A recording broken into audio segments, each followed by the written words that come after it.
The National Desk, America's News Now.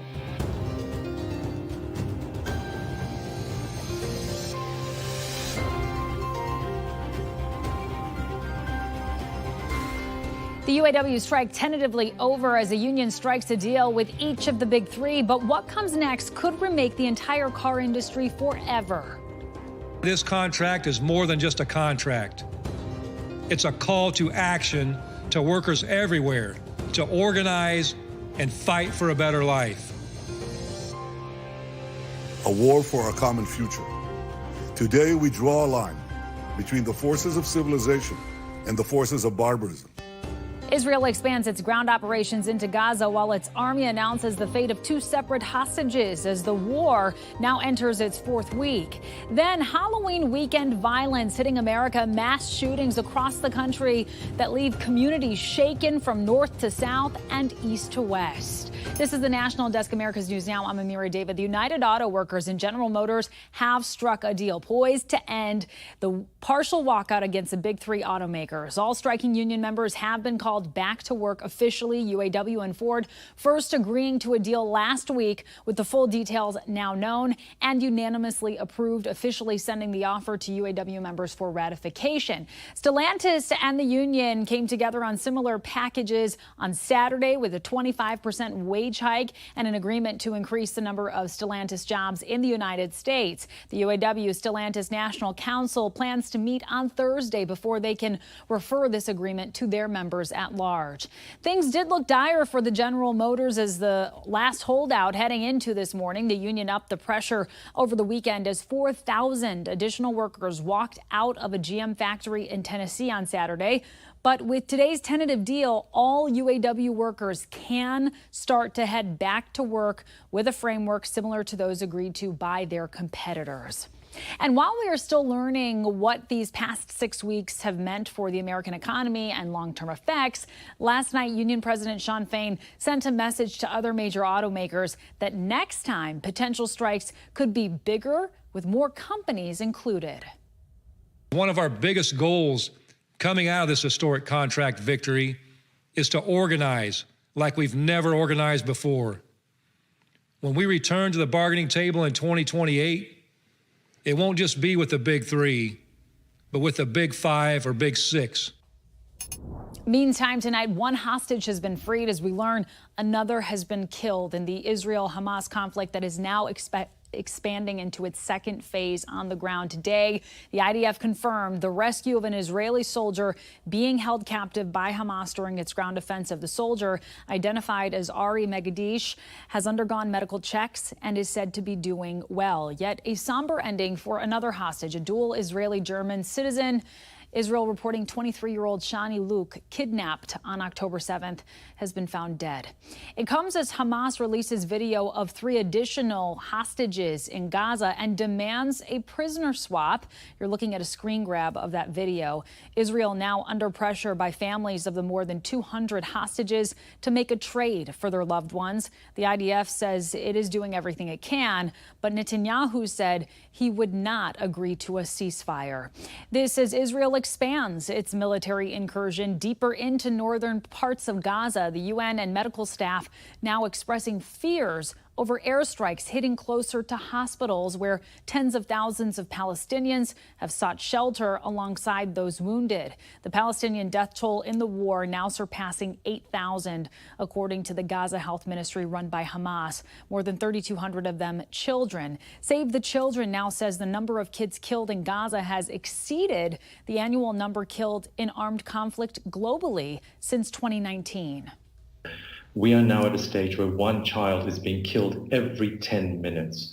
2 out of every 3 civilians being killed or injured is a child or a woman.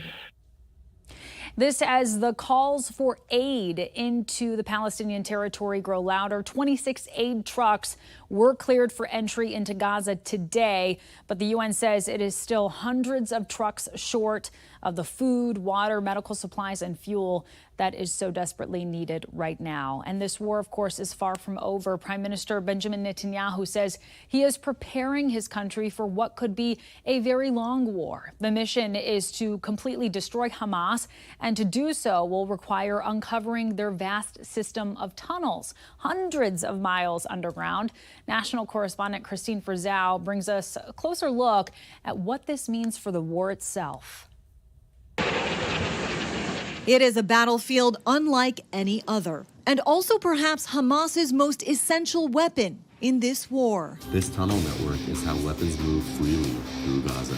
The Israeli Defense Forces releasing videos like this. This tunnel network is where Hamas leaders plan and orchestrate attacks against Israel. Destroying Hamas means destroying this tunnel network. One Hamas official telling Russia Today TV, "We built the tunnels because we have no other way to protect ourselves from being targeted and killed." Another form of protection, keeping hostages in those tunnels alongside Hamas fighters, as described by one Israeli hostage released last week.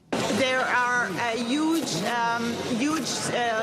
network of tunnels underneath. It looks like a spider web. Largely underneath the 25-mile stretch of land known as Gaza, between Israel and Egypt. The IDF declaring Hamas headquarters are located beneath the Shifa Hospital in Gaza City. Not only do they hide underneath it, they also abuse the hospital's electricity and fuel supply that should be used for the people of Gaza.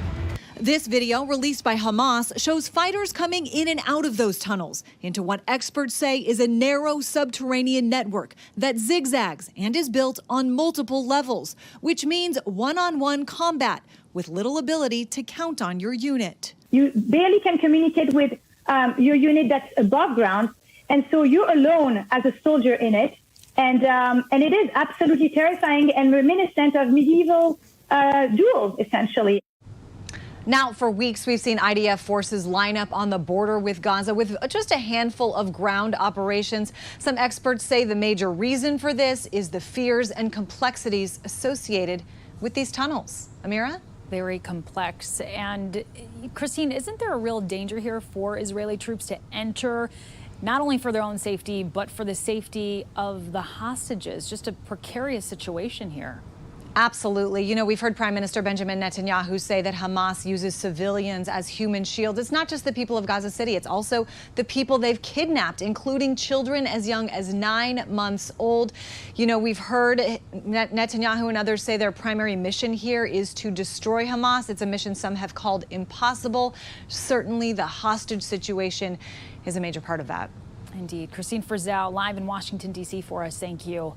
Meantime, tonight, renewed concern on the uptick in hostilities against Muslim and Jewish communities. The FBI announcing today it is investigating anti-Semitic threats against Jewish students at Cornell University made over the weekend. The troublesome language includes threats of violence against a broad swath of the university's students, given 22% of its student body identifies as Jewish. New York Governor Kathy Hochul visited the campus today, where she spoke of stepping up security on college campuses. No one should be afraid to walk from their dorm or their dining hall to a classroom. That is a basic right that every New Yorker has outside a campus, but particularly on a campus, because these are young people who are in an environment that is intended to protect them as well. It comes as this Illinois man accused of a hate crime in the brutal stabbing of a Palestinian Muslim woman and her 6-year-old son enters a not guilty plea in court. Earlier this month, authorities say landlord Joseph Zuba attacked his tenants, upset over the Israel-Hamas war after the mother urged him to, quote, pray for peace. The young boy named Wadia died tragically from those injuries, while his mother was left critically injured. Just today, the DOJ announced it would award $38 million in grants to supporting the investigation and prosecution of hate crimes while expanding victim services. 22-year-old Tyrell Phillips was held without bail today, arrested last night in connection to a mass shooting in Tampa over the weekend that left 2 people dead and at least 15 injured. He will have another hearing on Thursday. Police say the investigation is ongoing, and they believe there were multiple shooters between rival gangs and the victims were innocent bystanders more arrests are expected in that case. Meanwhile, the shootout in Tampa was just part of the weekend violence we saw across the country. In the past 3 days, there were a total of 12 mass shootings with at least 11 people killed, 75 injured. That's according to the Gun Violence Archive. Many of these incidents came at Halloween parties and comes as the country is still coming to grips with the deadly shooting in Lewiston, Maine, that killed 18 last Wednesday night. In Maine, most school districts reopened today after mass shooter Robert Card was found dead on Friday night. In Winthrop, classmates will be missing 14-year-old Aaron Young, who was killed on that Wednesday along with his father, and 2 other victims had family and friend connections to the school system. But Superintendent Jim Hodgkin spoke about healing by getting back to a small sense of normalcy. The only thing I've said consistently is tomorrow's not going to be much better, you know, but hopefully a little bit. But we know we're not going to get where we need to until we start. So we're glad to be back in school, sad to be back in school, but it really was a necessary first step. Very difficult. In the meantime, Lewiston and Lisbon school districts, they plan to reopen tomorrow. Federal agents must stop removing border wire on the Texas-Mexico border. A federal judge granted Texas Attorney General Ken Paxton's motion to keep the artificial border in place until a hearing can be held on November 7th. Last week's DHS officials said that they have an obligation to protect migrants from being injured. The Department of Justice has also sued Texas to seek that they remove the floating barriers in the Rio Grande completely. Coming up here, the state's impacted by a blast of frigid air where Halloween will be most affected. Then, the new brands included in a nationwide eye drop recall and what the biggest risk is to you. Plus, a shortage of life-saving cancer treatments continues. The impact it's having on one of the most vulnerable groups of people.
Well, the weather this Halloween probably won't feel like much of a treat for people, more like a trick, as a blast of cold air makes its way across the country. Temperatures already dropping in many places, as you can see right over here. And over the next few days, parts of all of the lower 48 states, except for Florida, will feel the chill. Tomorrow morning, temperatures will fall to the single digits in the northern plains, also the teens in central U.S. and the southern plains.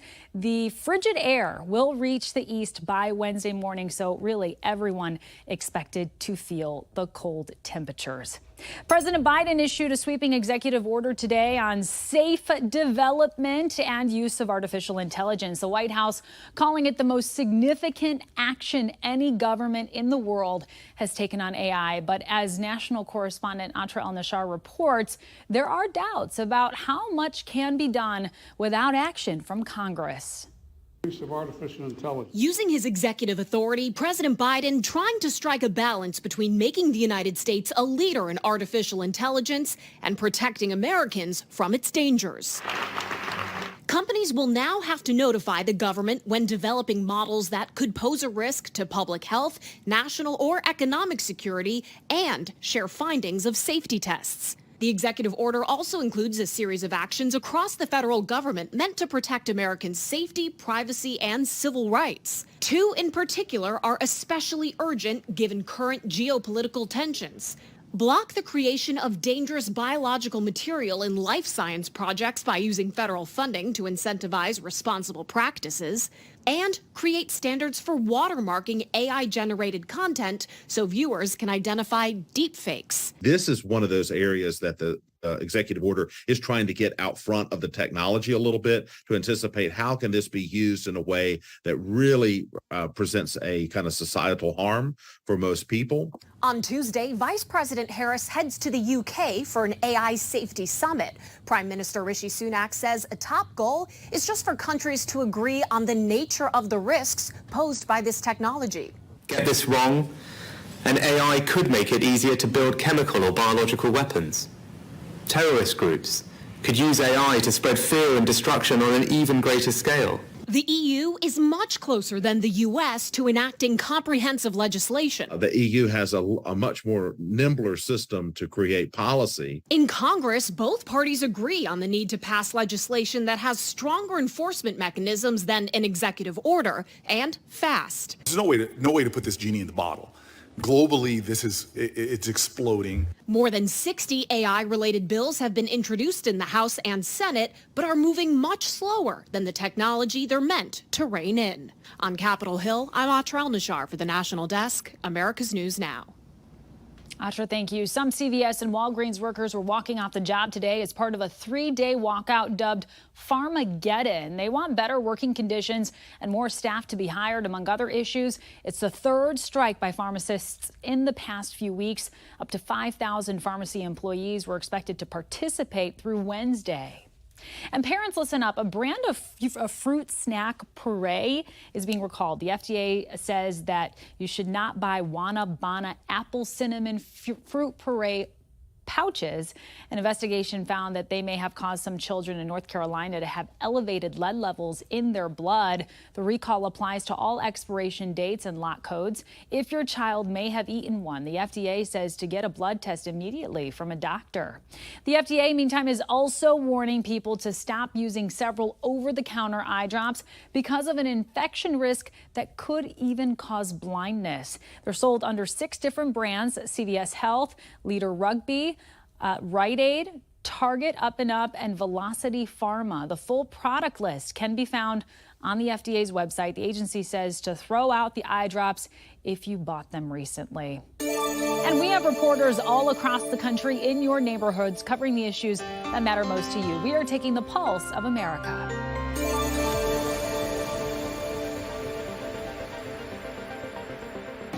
The only way some pets could be cuter is if they're in a Halloween costume, and some pet owners spend big bucks to make their pets the talk of the block.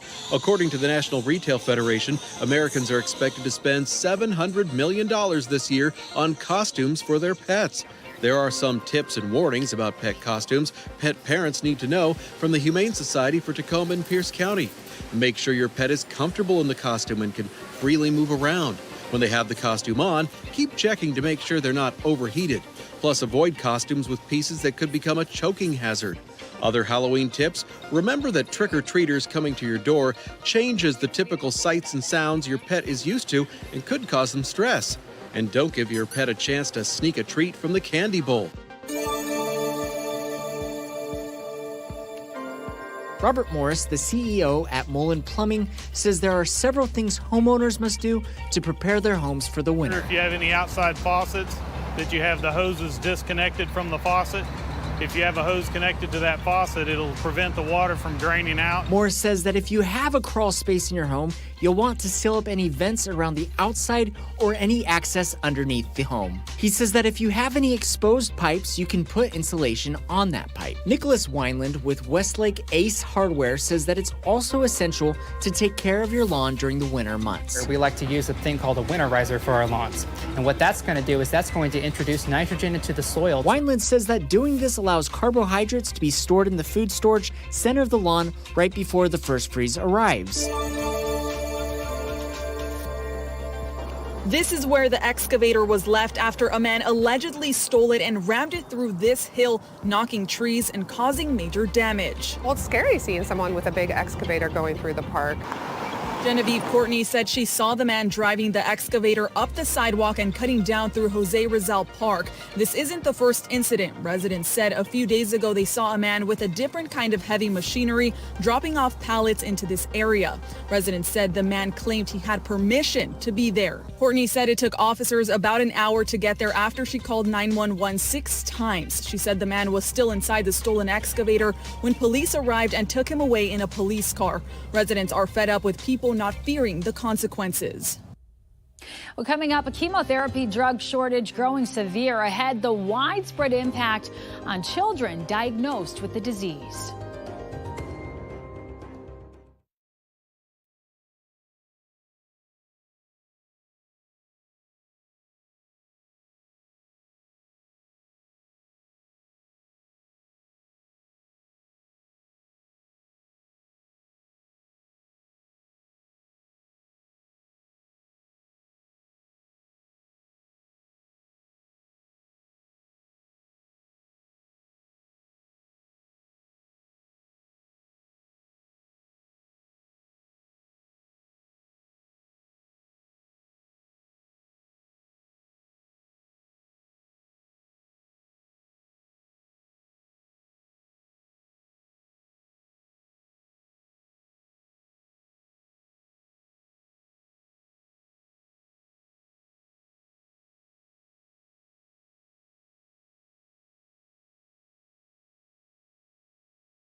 Chemotherapy drugs are in short supply with life and death consequences for adult patients. Spotlight on America is uncovering a devastating new layer, the impact on thousands of children diagnosed with cancer in the U.S. every single year. Most kids can be cured, but as Lisa Fletcher discovered, it depends on a carefully constructed regimen of life-saving drugs, which can be very difficult or near impossible to find. Any patient being told the words that my 9-year-old had to hear is not okay. Those words were out of the chemo drug that could save your life. Laura Bray and her daughter Abby, diagnosed with leukemia, would face that unthinkable scenario 3 times during the course of her treatment. She said, well, do I die? No one had an answer for her. Right? I didn't have an answer. So I just said, Abby, we're going to try to find it. Laura enlisted hundreds of friends and family who called every children's hospital searching for the drug Abby needed. It worked. And once we did that, I was haunted. I couldn't sleep. Because countless other kids were being told their drugs weren't available. In fact, 75% of the 20 most essential pediatric cancer drugs have been short in the last 5 years. These chemotherapy drugs, they're the backbones of curative and life-saving regimens for which we have no alternative. It is exceedingly rare that we can have an alternative.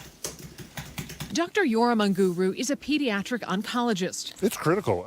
Unlike adults, he told us most kids with cancer, about 85%, can be cured, but it can't be done without the necessary drugs. How is it possible that we run out of these critical care drugs for kids? It's complicated. There's not a lot of drug companies that want to make them. They're not cheap to make, but they are reimbursed at a very low level. Among them, methotrexate, used for kids with non-Hodgkin's lymphoma, brain tumors, and leukemia. It's been in shortage since March. The most common childhood cancer is acute lymphoblastic leukemia, one that requires 10 drugs and often years to treat. 8 out of those 10 drugs have been in short supply over the last decade. What's it like to tell a family, I think I can cure your child of cancer, but I don't have the drugs to do it? It is one of the most frustrating and difficult discussions I've had, but you're handcuffed. You don't want to treat cancer with one hand behind your back. Cancer is hard. The FDA and independent researchers have found these shortages caused relapses requiring more intensive, toxic chemotherapy, decreased enrollment in life-saving clinical trials, and patient deaths. We can ensure no child will ask their parent, "Will I die if I don't get my medicine?" Using her expertise as a business professor specializing in supply chains, Bray started Angels for Change, connecting hospitals, drug makers, distributors, doctors, and patients to work together to end drug shortages with the help of lawmakers. The question is, are we going to do it? I didn't know drug shortages existed until this happened to my child in 2019, but they did 10 years before they had congressional hearings. So don't let this moment go away. Don't bring me back here in 10 years. We've got to do the work, and everyone has got to come to the table. For Spotlight on America, I'm Lisa Fletcher. Well, it is Halloween Eve. Coming up, a live look at how the president and first lady are celebrating this year.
Look at this right now. The president and the first lady welcoming trick-or-treaters to the White House. Local Washington, D.C. area students are invited, along with children from military families and agencies like the Department of Transportation and NASA. Well, they have representatives there passing out candy. Pretty cool setting for trick-or-treating, huh? And I bet they're full-size candy bars, too. That does it for this edition of the National Desk. I'm Amira David. Thanks so much for watching.